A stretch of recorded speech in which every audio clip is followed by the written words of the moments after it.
दोस्तों, कर्नाटक और मध्य प्रदेश के बाद राजस्थान वो तीसरा राज्य है जहां कांग्रेस पर अपनी पूर्व स्थापित सत्ता को खोने का खतरा मंडरा रहा है।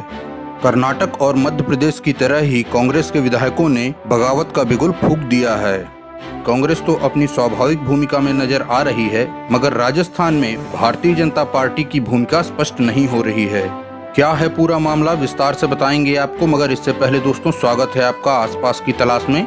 अगर आप इसी तरह की राजनीति और देश विदेश की समसामयिक घटनाओं को देखना पसंद करते हैं तो हमारे चैनल को सब्सक्राइब करें और साथ में लगे हुए बेल आइकॉन को भी दबा दें, जिससे भविष्य में आने वाली वीडियो की नोटिफिकेशन आप तक पहुंच जाए।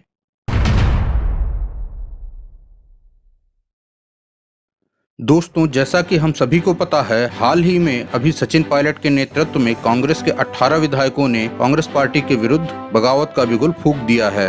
ये विधायक राजस्थान छोड़कर हरियाणा में एक होटल में जाकर बैठ गए हैं। इन्होंने कांग्रेस पार्टी की मीटिंग भी अटेंड नहीं की। ऐसे में कांग्रेस पार्टी अपने स्वाभाविक काम यानी कि अपनी सरकार बचाने के जुगत में लग गई है। वहीं दूसरी ओर राजस्थान में भारतीय जनता पार्टी के नेताओं की सक्रियता कर्नाटक और मध्य प्रदेश की तरह दिखाई नहीं दे रही है। इसके पीछे क्या कारण है? तो दोस्तों, इसके पीछे जानकारों का मानना है कि राजस्थान में बीजेपी की सक्रियता न दिखाने का कारण राजस्थान की पूर्व मुख्यमंत्री और भारतीय जनता पार्टी की बड़ी नेता वसुंधरा राजे सिंधिया हैं। वसुंधरा राजे सिंधिया सरकार गिराने में जरा भी दिलचस्पी नहीं ले रही हैं। राजस्थान में पिछले कुछ दिनों से चल रहे उठापटक के बावजूद आपको वसुंधरा राजे सिंधिया का एक भी बयान सुनने को नहीं मिला होगा, जबकि वसुंधरा राजे सिंधिया राजस्थान की पूर्व मुख्यमंत्री और राज्य में भाजपा की सबसे बड़ी नेता हैं। अगर कांग्रेस की सरकार गिरती है और भारतीय जनता पार्टी को सरकार बनाने का अवसर मिलता है तो वसुंधरा राजे सिंधिया मुख्यमंत्री पद की पहली और स्वाभाविक दावेदार होंगी। फिर भी दोस्तों, ऐसा क्यों है कि वसुंधरा राजे सिंधिया चुप्पी साधे हुए हैं? तो दोस्तों, इसके पीछे की सबसे बड़ी वजह वसुंधरा राजे सिंधिया का भारतीय जनता पार्टी आलाकमान से तनातनी को माना जा रहा है। भारतीय जनता पार्टी का आलाकमान अब वसुंधरा राजे सिंधिया को मुख्यमंत्री बनाने के मूड में नहीं नजर आ रहा है। हालांकि वसुंधरा जी की आलाकमान से नाराजगी कोई नई नहीं है। सन 2013 के चुनाव में भी भारतीय जनता पार्टी वसुंधरा जी को मुख्यमंत्री नहीं बनाना चाहती थी, मगर तब वसुंधरा जी 200 में से 163 सीट जीतकर बीजेपी के खाते में लाई थीं और कांग्रेस महज 21 सीटों पर सिमट कर रह गई थी। चूंकि उस समय अधिकांश विधायक वसुंधरा राजे सिंधिया समर्थक ही थे, इसलिए भारतीय जनता पार्टी को मजबूरी में वसुंधरा राजे सिंधिया को मुख्यमंत्री बनाना पड़ा। इसी तरह 2018 के चुनाव में भी भारतीय जनता पार्टी का आलाकमान वसुंधरा जी को मुख्यमंत्री नहीं बनाना चाहता था। चूंकि Vasundhara Raje Scindia sitting chief minister थीं, इसलिए उनका नाम बदलकर किसी और के नाम की घोषणा से पार्टी में विद्रोह हो सकता था। इसलिए तब पार्टी ने उनका नाम बदलना ठीक नहीं समझा। हालांकि 2018 का चुनाव भारतीय जनता पार्टी हार गई और मुख्यमंत्री का प्रश्न ही खत्म हो गया। मगर मौजूदा समय में भी राजस्थान विधानसभा में भारतीय जनता पार्टी के 72 विधायक हैं। इनमें से 45 से अधिक विधायक सिंधिया के कट्टर समर्थक माने जाते हैं। ऐसे में वसुंधरा राजे सिंधिया की जगह किसी और को मुख्यमंत्री बनाने पर पार्टी में भी विद्रोह होने की आशंका है। मगर अब भारतीय जनता पार्टी का आलाकमान वसुंधरा राजे सिंधिया से मुक्ति चाहता है और उनके विकल्प के तौर पर केंद्रीय मंत्री गजेंद्र सिंह शेखावत को देखा जा रहा है।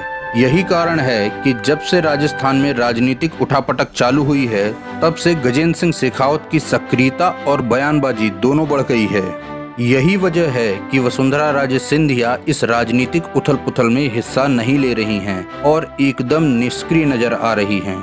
उनको मंगलवार को जयपुर में आयोजित भाजपा की बैठक में हिस्सा लेना था, मगर वो जयपुर नहीं आईं। कहा गया कि वे बुधवार को आएंगी, मगर वे बुधवार को भी नहीं आईं। भारतीय जनता पार्टी के सहयोगी पार्टी राष्ट्रीय लोकतांत्रिक पार्टी के नेता हनुमान बेनीवाल ने तो खुलकर वसुंधरा राजे सिंधिया पर आरोप लगाए हैं कि वो अशोक गहलोत की सरकार बचाने में मदद कर रही हैं। पायलट खेमे के लोगों ने भी यही आरोप वसुंधरा राजे सिंधिया पर लगाया है। दोस्तों, हाल ही में मीडिया में विधायकों की खरीद फरोख्त का एक टेप लीक हुआ है, जिसमें कांग्रेस के विधायक भंवरलाल शर्मा के साथ केंद्रीय मंत्री गजेंद्र सिंह शेखावत की बातचीत होने का दावा किया जा रहा है। इस मामले में राजस्थान एसओजी ने 3 लोगों के खिलाफ एफआईआर दर्ज की है। इसमें केंद्रीय मंत्री गजेंद्र सिंह शेखावत का भी नाम है। इस टेप लीक मामले में भी वसुंधरा राजे सिंधिया की बड़ी भूमिका होने का दावा किया जा रहा है। क्योंकि इस एसओजी का चीफ जिस आईपीएस अधिकारी को बनाया गया है उसे वसुंधरा राजे सिंधिया का विशेष विश्वास पात्र अधिकारी माना जाता है। इसके अलावा इस पूरे मामले में भारतीय जनता पार्टी का बचाव करने के बजाय चुप्पी से आधे रहना भी वसुंधरा राजे सिंधिया पर गंभीर प्रश्न चिन्ह लगाता है। दोस्तों, सन 2014 के बाद भारतीय जनता पार्टी का केंद्रीय नेतृत्व किसी भी राज्य में या केंद्र में किसी नेता विशेष के सामने झुकता हुआ नजर नहीं आया है। देखते हैं इस बार राजस्थान में क्या होता है। क्या इस बार भारतीय जनता पार्टी आलाकमान वसुंधरा राजे सिंधिया से मुक्ति पा लेगा या वसुंधरा राजे सिंधिया फिर एक बार केंद्रीय नेतृत्व की मर्जी के बिना राजस्थान भाजपा में अपने आप को एक छत्र नेता स्थापित करने में सफल हो पाती हैं।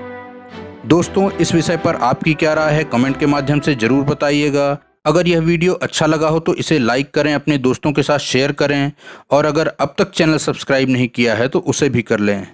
अगर यह वीडियो आप फेसबुक पर देख रहे हैं तो हमारे पेज को लाइक करें, अगर इंस्टाग्राम पर देख रहे हैं तो हमें फॉलो करें और करते रहें हमारे साथ आस पास की तलाश।